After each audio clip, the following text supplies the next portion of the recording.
G'day guys, Steve Morgan here for Fishing Monthly magazines. Only a few weeks after the annual Quintrex dealer conference. Now, we brought you some information about that in the magazines, but we didn't get the chance to have a real detailed view of some of the boats. One of the ones that really caught our eye was this 530 Stealth Hornet, powered by the new G2 Evinrude with power steering. And I've got Nathan Shaw with me. Nathan, these are basically your favourite kids, aren't they? The new models.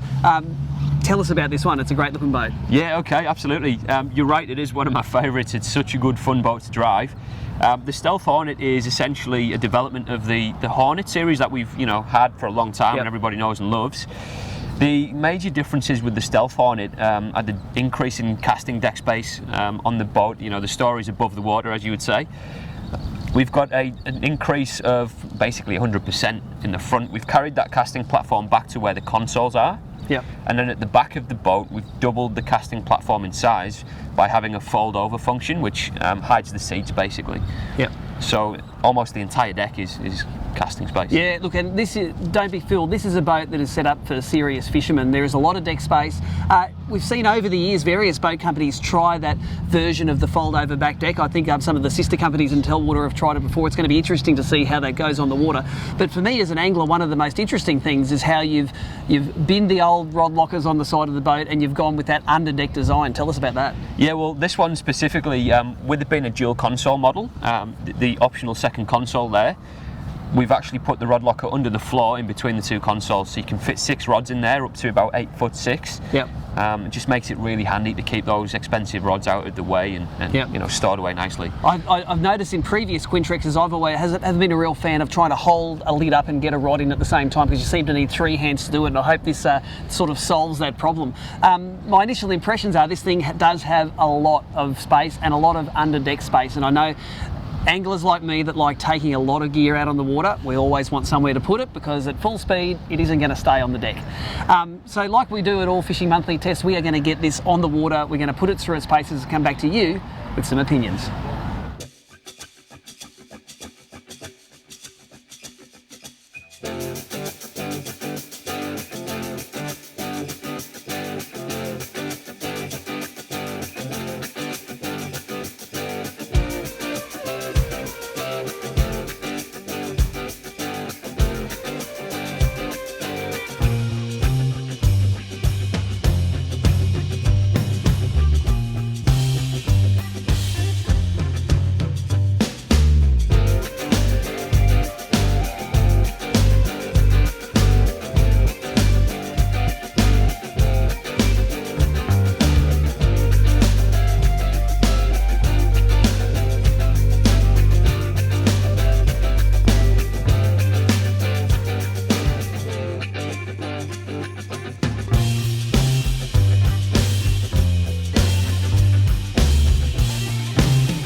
Well, what a great day it is for boat testing on the Gold Coast Broad. We've got 15 to 25 knots of wind versus tide. We've got a big tide at the moment with it coming up to the full moon, and it's really ideal conditions to test this Stealth 530 in some real world conditions. It's not always flat and it's not always calm, and every boat seems to go well on the calm water. So the first run we did back against the wind and tide in this boat at 3/4 throttle, I was actually sitting on the floor in between the two seats, and I didn't get beat up, and I was pretty surprised about that. It's a well-built boat, it's a strong boat, and it doesn't break my back. And I've been in a lot of tinnies that I would have been scared doing that run in my boating career. So I think that heavy build, there's a lot of aluminium in it, there's a lot of plywood in it, and that weight makes it run really well. The low-end torque of this G2 makes this a real sports car to drive as well. Of course, Telwater and the manufacturers of Quintrex, they are the importer now of Evinrude outboards, and they work very closely together to make sure it's the right outboard for the right boat.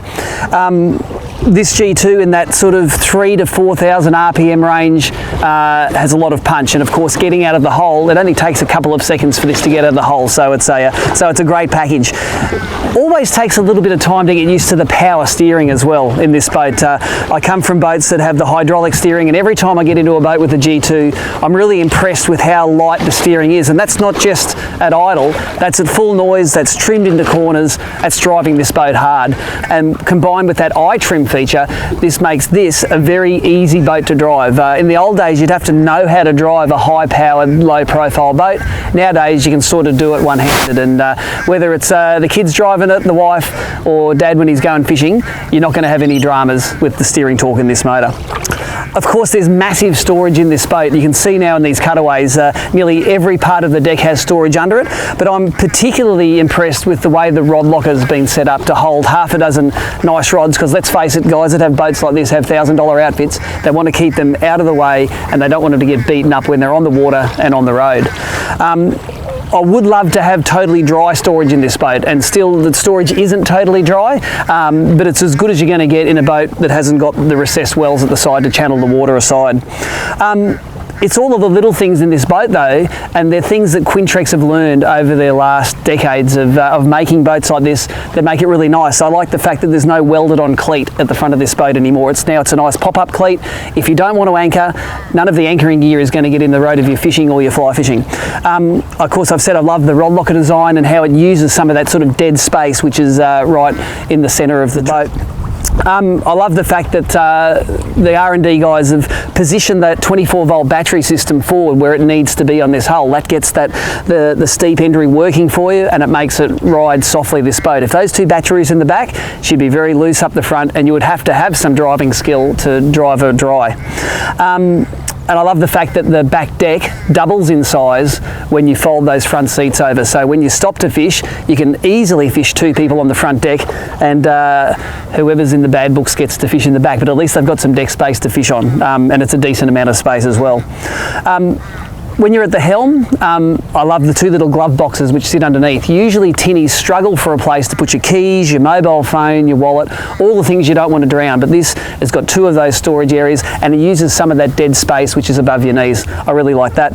And of course I love the fact that you can flush mount a 12-inch LCD sounder in the dash. Sounders that hanging out on ram brackets, not big on those. They hang out the side of your boat, they can catch on structure as you're going past it. Anything which is flush mounted gets a tick in my books.